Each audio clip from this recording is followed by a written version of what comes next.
हे मालक आले मालक आले मालक आले. अरे सका, एवढ्या सकाळपारी काय काम काढलास? अहो मालक, थोडं काम होतं तुमच्याकडं. काय काम होतं? पैसे लागणार होते हो. कशाला लागणार आहेत पैसे? अगोदरच तुझ्यावर एवढं कर्ज आहे, त्यात आणि तुला पैसे पाहिजेत. हो मालक, मी प्रत्येक वर्षी वारी करतो, वारीला जायचं होतं. आता तर माझ्याकडे काय पैसे नाही बाबा. अगोदर तुझ्याकडे कर्ज आहेच, तर पैसे नाही. अहो मालक, यंदा उसाचं बिल आले की तुमचं सगळं कर्ज देतो मालक. थोडे पैसे लागणार होते. करू नका हो मालक.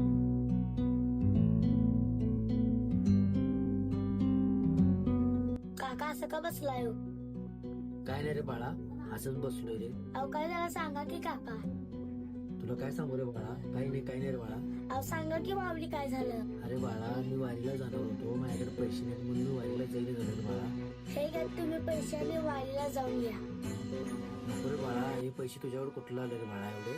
पप्पाने मला शाळेची फी भरायला दिलतीच. हे घ्या पैसे. अरे बाळा, तसं नको, तुझे वडील तुला मारतील रे. नको. पप्पाला सांगतो की पैसे कुठं पडले असू दे, घ्या की माऊली. होय रे बाळा, पण तुझे वडील तुला मारतील, पैसे कुठे टाकलास म्हणून. हे पैसे घ्या माऊली आणि वालीला जावा. वाली चुकू नका. तुमच्याकडे पैसे आल्यावर मला परत द्या.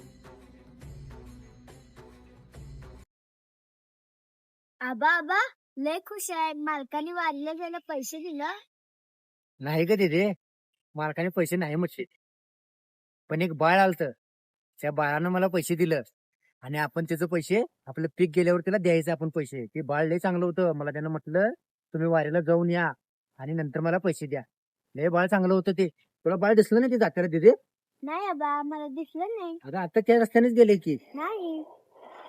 अगं देदे, मला लहान पोराच्या रूपात येऊन म्हणजे विठ्ठलानं मला दर्शन दिलं.